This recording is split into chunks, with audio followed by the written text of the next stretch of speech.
Well, baby, I'm on it with a bottle of wine and an old dirt road. Are you ready to go? Okay. Hey, thanks for joining us today on Live Music Nation podcast. I'm your host, Jake Gill. Today we are with Dianne Stanely from the Grand Theater in Keokuk, Iowa. Is that correct? Yes. All right. Dianne, thanks for joining us. How are you today? I'm good. Good. Give us a little background on you, Dianne. Where'd you grow up? Where'd you go to school? How did you get in the theater position that you're in? Oh, that's a long story. I was actually born in Oskaloosa, Iowa, moved to Duluth, Minnesota, went to school through the 7th grade there. Then we moved here to Keokuk, Iowa, where I went until I was a junior. Then we moved to Port Angeles, Washington. And let's see. So I graduated from high school in Port Angeles. I went to college back in Oskaloosa, Iowa, to William Penn College. Yeah. And I was always involved in the theater, actually on the stage myself and doing some stage managing. But now that I'm old, I'm just managing the theater. All right. Give us some background on the Grand Theater. How long has it been in existence, and kind of give us a history of it? Okay.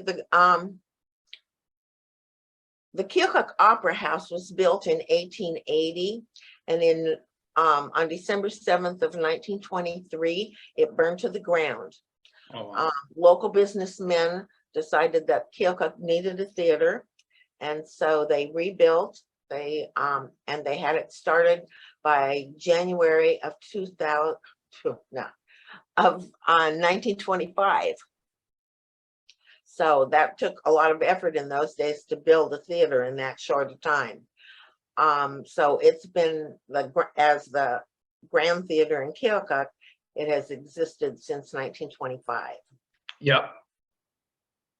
Very cool. What type of productions do you guys have on a regular basis there? On a regular basis, we do mostly local productions. We have the Great River Players, and they do 3 productions a year with us, sometimes 4. Okay. Then we have the Keokuk Concert Association, which generally does 4 productions that they bring, and it's musical. So they do 4 a year. And then we have all the school things and all the dance studios. And so we're pretty busy. This is our downtime a year because with school starting, nobody's really having anything. So this is my time to play. In fact, I leave for Seattle on Monday. Very good. Very good. Very good. So how, let's talk demographic of your ticket sales.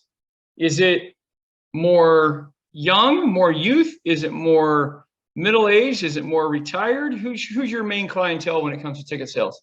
Well, it's across the board. It's Okay. everyone, because it's a local theater. And so all of our local people, no matter what age, support us. In fact, we just had a fundraiser, and to make up for the money we lost during COVID, because we were down for a year and a half, we Right. still had bills. Right. But we managed to raise $10,000. So that was clear after all our bills for it was paid. What did you do for a fundraiser? We have a local group that does fundraisers for different entities here in the area. Okay. And it was a country western theme, and it was sort of a hee-haw type of thing. They had music Nice. and comedy, and it was very well attended. And we also had a raffle that went with that had 4 different prizes. And so we did well, actually. Good. What are some of the challenges that your facility as itself faces in the upcoming years? Well, we're old, and so we constantly have upkeep. We do have a foundation that gets our grants for us. Okay. We also, we just would like to fill the house every single night, but that of course doesn't happen. We're a small community, but we do serve all the communities within a 30-mile range and Okay. call them local. So they get a special cut, local people. Gotcha. Gotcha.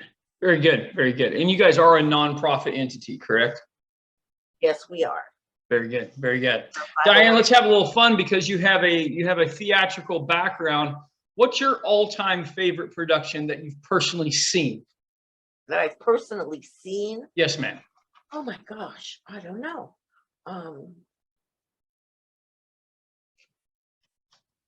Well, I don't know. I have a hard time coming up with that because so many of them are rolling through my head. And as far as favorite, Sure. I don't know. I suppose I saw Chicago in London many years ago, and it was excellent. So I would say that would probably be my favorite. Very cool. We talked with someone earlier this week, and they had seen Midnight Summer's Dream outdoors in London for free. And they were so London seems to be a centralized location for some of the favorite performances. Maybe it's the allure of the city. Who knows? Well, and they, of course, in London, you know, Shakespeare and Yes. Midsummer Night's Dream is, you know, takes place Yeah. there. It originally took place outside. Yeah, very cool. All right, let's one more fun question. If you could bring any musical artist into your theater there in Iowa, dead or alive, who would you bring in? Oh, well, we would have a really good crowd for Elvis. We probably would have an excellent crowd for Willie Nelson. Okay. I personally, I'd go for Bob Dylan. There you go. There you go. Absolutely. Three fantastic. Absolutely. How far are you from, let's say, Okoboji, Iowa? Oh, long way. Okay. They're way up north and to the west of us. Okay. Very good. We're Very in good. the extreme southeast corner of Iowa. I We got you. are across one river from Missouri, that's the Des Moines River, and we're across the Mississippi River from Illinois. So Oh, we can yeah. get to either of those places in 5 minutes. Very cool. Very cool. Very cool.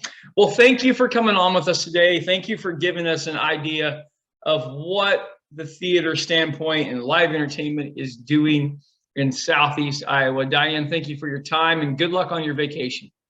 Thank you. It's You're been welcome. fun. Well, baby, I'm on it with a bottle of wine.